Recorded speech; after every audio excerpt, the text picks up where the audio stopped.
Welcome to Counterpoint. I'm Tanya Allen. As the COVID pandemic continues to wreak havoc on the global economy, many of us think back to another time when we were in a similar situation, the 2008 financial crisis. When the world, including the US, experienced recession and things were looking bleak, Canada, then led by the Harper Conservatives, bounced back so quickly that we were the world's envy. But under the Trudeau Liberals, will the economy have the same bounce back? Prime Minister Justin Trudeau was already satisfied with running $20 to $30 billion deficits annually. I suppose Trudeau didn't much care for that economic role, saving in good times, spending bad. So as of early June, the government has paid $43.5 billion in the CERB benefits, with some 8.4 million Canadians having applied for at least one of those payments. This program, and many others, will push our deficit to $252 billion and raise our debt to, get a load of this, $1 trillion. So, how are we going to pay for all of this? How will COVID impact Canada's budget and taxes long term? How is this all going to work out? Will the budgets simply balance themselves? Joining me now to weigh in on this issue and to defend you, the taxpayer, is Erin Wudrick, National Director with the Canadian Taxpayers Federation. So I'm sure this has been a very busy time for your organization.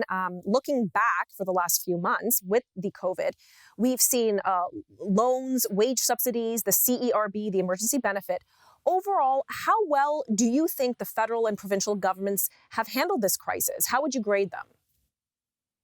Well, look, I think initially, obviously, this is a new, unique situation. So I think I give governments at all levels across this country a pretty good grade at the outset. I think everybody was very scared. I think they moved fairly swiftly in terms of shutting things down. But the longer this goes, I think the more questions are raised. So it's sort of grading on a sliding scale, if you will. At the beginning, I think people are willing to cut governments a lot of slack. But the longer we go, it doesn't seem like they've been using the time, that we sort of gave them by shutting things down. They've kind of squandered that. And I think that's true both federally and provincially. And I think that's showing in the frustration of the population at large. Have we really worn thin on the patience of taxpayers, and are now we entering like almost a double burdening, both with the pandemic and this probably hefty tax bill that's coming up? Well, absolutely. And look, the measures that have been put in place to see us through the initial stage here have been massive. There's nothing like this in our history. It's even larger than spending than during the Second World War. So this is unprecedented in terms of the size. A lot of that was probably necessary. But as we move forward, we're not seeing a lot of changes. Just today, Justin Trudeau announced he was extending the emergency response benefit.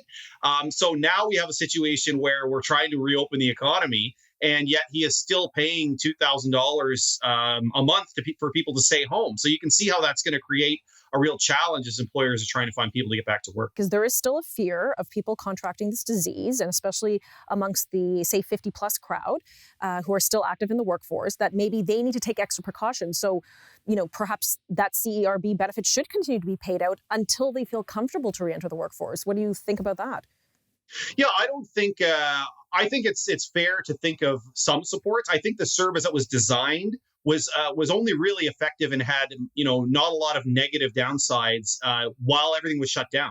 When things start to open up, that changes. I think you can move people onto employment insurance, for example.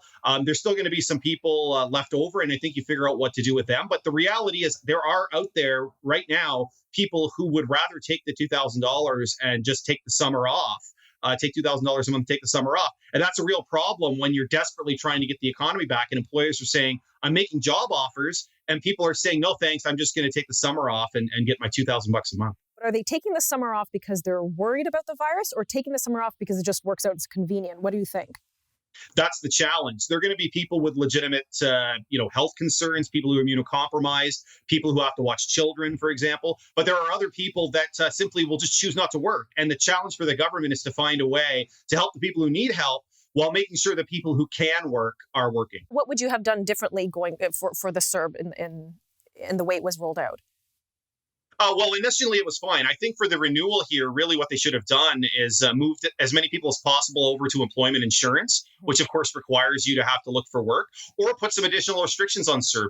Make people swear that they are not turning down job offers, that they're looking for work, the same sorts of requirements that we see with the eyes. Because I think most people agree if people need help, they should get help. But if people are just sort of, they'll take the help if they can get it, but they don't actually need it. That's the real challenge with the policy here. Okay, well, hold that thought. We're going to throw to commercial right now and stick around. We'll be back with Aaron right after this break.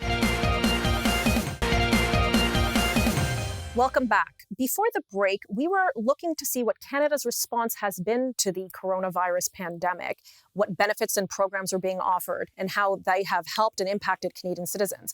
Well, now we're going to look forward. And again, I'm joined by Aaron Wudrick from the Canadian Taxpayers Federation. Thanks again for joining me. So we're talking about the economy and deficits, and we know this is going to be This is going to be ballooning. This is huge. You said so yourself just before the break that we've never had spending like this ever, even in wartime history.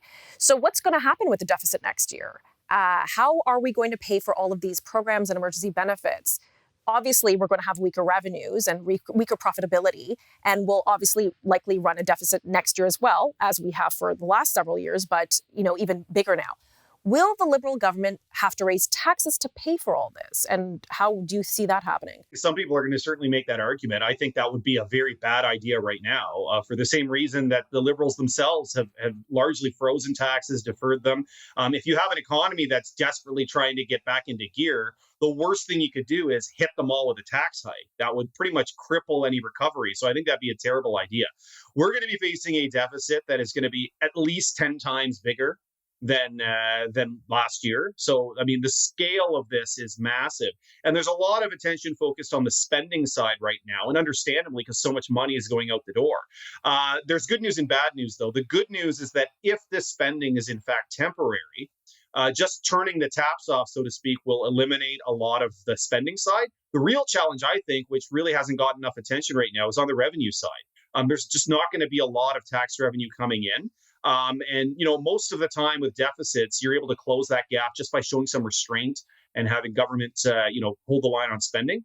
This time, I think, there's going to be some tough choices. There's no way to get around it other than some cuts to government. And we're going to have to be creative with tax policy and finding ways to stimulate the economy. Because if we can't get the economy back, it doesn't really matter how much we cut spending. We're still going to have a deficit issue. Right, I agree with you. But speaking on taxes, so you suggested it would obviously be a disaster to raise taxes at this point. I know in the past decade, under the Stephen Harper Conservatives, for example, they reduced the HST, which was brought in also kind of in a recession period back in the 80s. They reduced the HST, which was formerly the GST, by 2 points. Do you anticipate seeing that being raised, the goods and services tax? Or are we looking towards more, perhaps the government will raise corporate tax rates? Do you have any inclination or any inside knowledge on what might happen or what might not? Well, I can certainly tell you what I think will be politically popular. There are going to be people crowing to tax, large corporations. They want to tax the rich. These are always very politically popular because they're easy targets. The problem is they never seem to bring in as much money as they hope. Wealthy people have very good accountants and lawyers. They move their money around, and there's just not that many of them. So even if they pay the tax you want them to pay, it's just not going to make a dent. So I actually was looking at the other way, and it seems counterintuitive to some people. But if the number one important thing is to get the economy back, we need to look at some at least temporary tax relief. I mean, think of the small business in your community. Imagine if they didn't have to pay any tax for a year or 2 years. We'd obviously have to sacrifice that revenue in the short term, but you could get the economy booming, and it's a much better problem to have a really hot economy and having to raise taxes on them than it is to try and hit a dead economy with a tax hike. Well, I know many small business owners who'd be thrilled to have no taxes or a significantly reduced tax burden for the next few years based on, their experience in the last few months where they've had to basically shut down their business. And I do know that several jurisdictions in the world, and Ireland comes to mind, where they found that actually reducing corporate taxes and encouraging business to return had stimulated their economy and actually was the solution to growing it. The United States did something like this in good times. They slashed their corporate tax rate significantly, down to about 21%, I believe. In Canada, that sort of eroded our competitive advantage with that economy. Do you see, again, I asked you this again, but do you think that, I know with the climate of our federal Trudeau Liberals, would they actually, do you think, raise that corporate tax rate? Or is it going to be the middle class that's going to suffer this burden?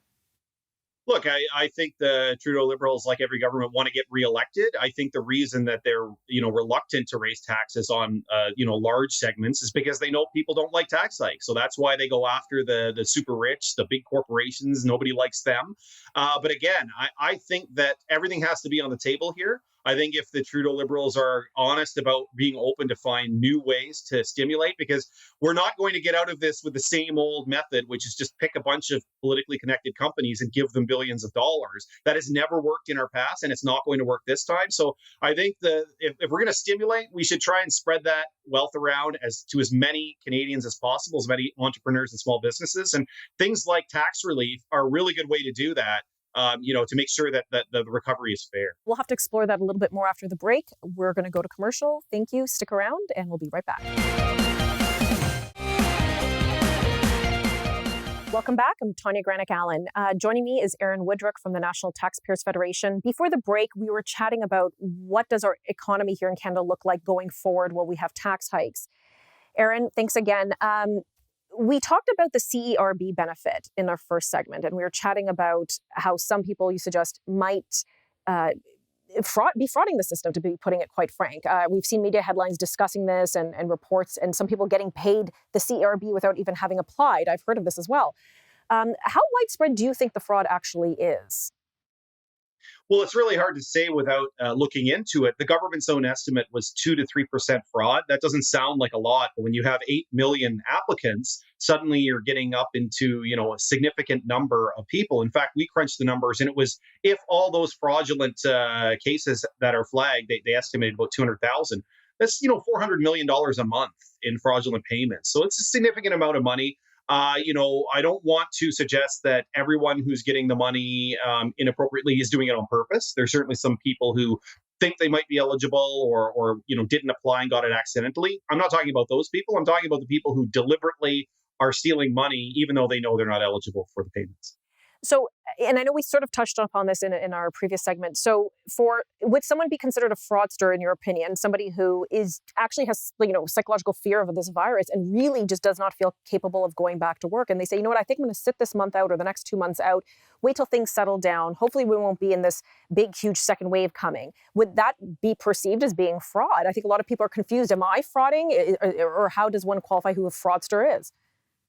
Well, no, look, in this case, it's people who, for example, weren't working before, people who are working under the table, people who are filling out, false identity theft. There are ways to defraud the system. There are cases, there's people who've been arrested trying to set up, fake bank accounts just to claim the CERB. I know that in mid-June, the Liberals tried to bring back Parliament to vote in what I thought was strange retroactive penalties, and then aside from that, potential jail time for these fraudsters. But that vote failed. Was that the right approach to take in dealing with this CERB fraud? Or should the government just have let it go and, we've done the best we can, we've survived this crisis, just let it go for now? And I know it's $400 million a month, but what is the right approach to take to dealing with the fraudsters? Yeah, I don't think they should let it go. I think that sends a really bad message to Canadians. Not only do we lose the money, but Canadians who, are fine with the people who need help getting it, they lose faith in the system. They get frustrated. I've heard stories from people who have, friends or neighbors or relatives who are abusing the system while they work or while their family members work. And that it just seems very unfair. In terms of the retroactive penalties, jail time might be excessive, and constitutionally, frankly, it's really hard to do that retroactively. But in terms of things like fines, in terms of forcing people to pay it back with a fine, I don't think that's unreasonable, again, if people were deliberately defrauding the system.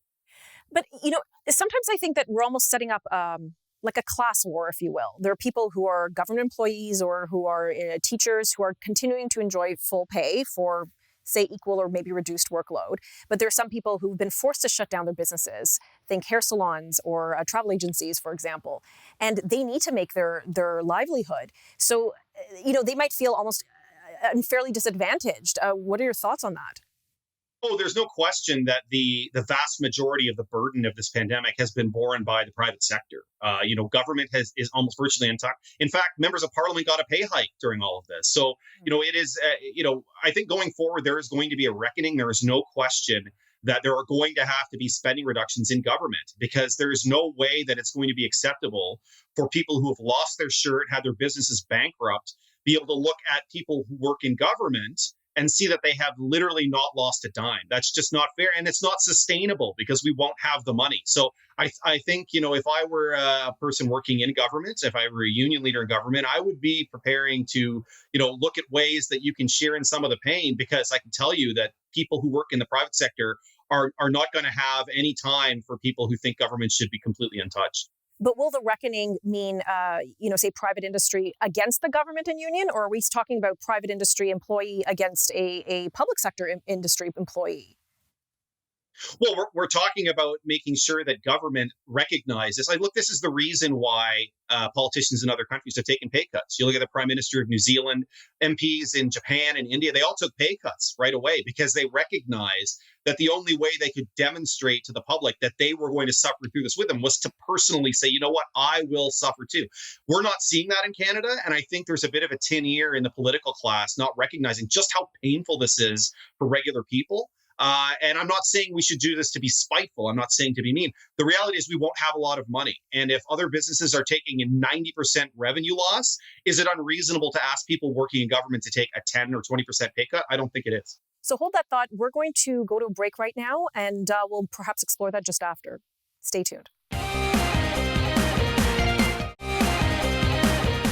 Thanks for joining us. Again, we're talking about COVID-19 and the economic and deficit response, if you will, here in Canada.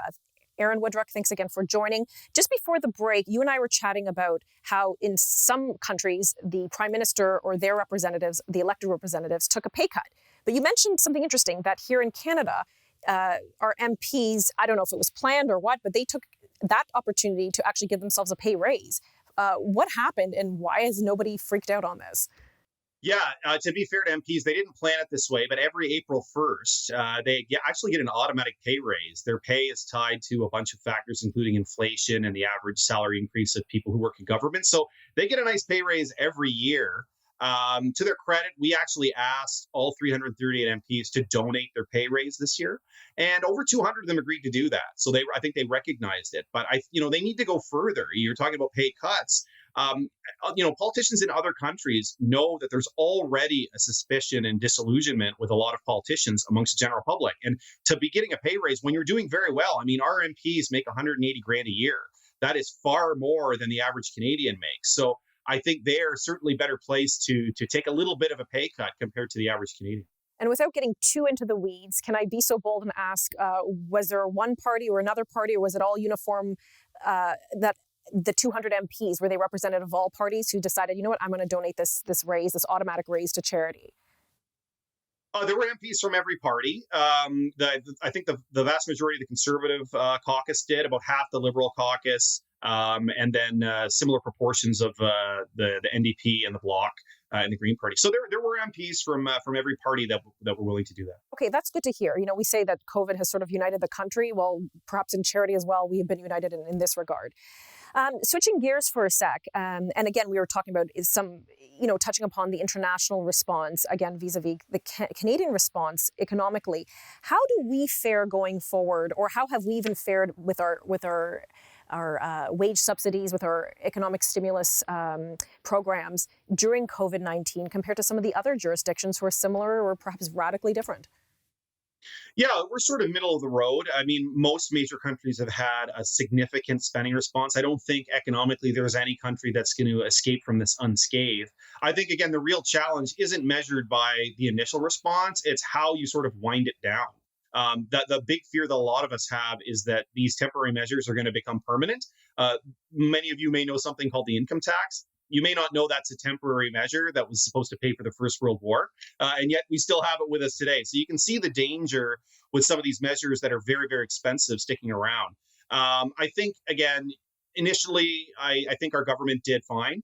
But as we go on, I'm not seeing a lot of tweaking and recalibrating these policies to reflect the new reality. Paying people when they have no choice to work is one thing. But paying them when they have the option of working, and that could sort of tip the scales about whether they do or not, that has a very different impact. Now, I'd love to do a whole show on this next little aspect of the emergency benefit. But some people say, you know what, this has been a good experiment in basic income. This has been a good pilot project that's we've basically been forced into. Do you think that now as Canada, that we will become, I guess, super socialist, or how you would define that, and give people a basic income, that actually does work? Do you see that we're heading in that direction? I don't. I mean, for a couple of reasons. One is this is a very bad experiment, given all the variables, right? If you want to measure whether or not giving people money deters them from working, you have to have a situation where they have the option of working, and we didn't have that for the first few months. Another is that it's extremely expensive. I mean, to give people $2,000 a month to every Canadian, you're talking about spending more than the entire federal budget, easily, perhaps double the whole budget. And third, all this talk about universal incomes, it's premised on the idea of replacing other programs, of eliminating things like EI, old age security, many, many other programs. I don't hear anybody talking about that. So if people want to talk about things like a universal payment, they've got to come to the table with all the things they want to cut as well. Absolutely. Listen, Aaron, thank you so much for joining me today. We've had a lot to digest. I appreciate everything that you've said, and hopefully we'll have you back in again soon. Always a pleasure. Thanks a lot. So a lot to think about there. We went over so many topics, but one figure sticks in my mind, and I'm still trying to wrap my head around it, is by the end of this COVID crisis, or at least up until now, we're pushing $1 trillion in national debt. Get your head around that figure, $1 trillion. So how will we navigate out of this pandemic situation economically? Will we survive? There's a lot to think about, especially when we balance the needs of people, of taxpayers in Canada, but our economy going forward. Important questions. We'll have to look for the answers. Thank you for joining me. I'm Tanya Granick Allen for Counterpoint.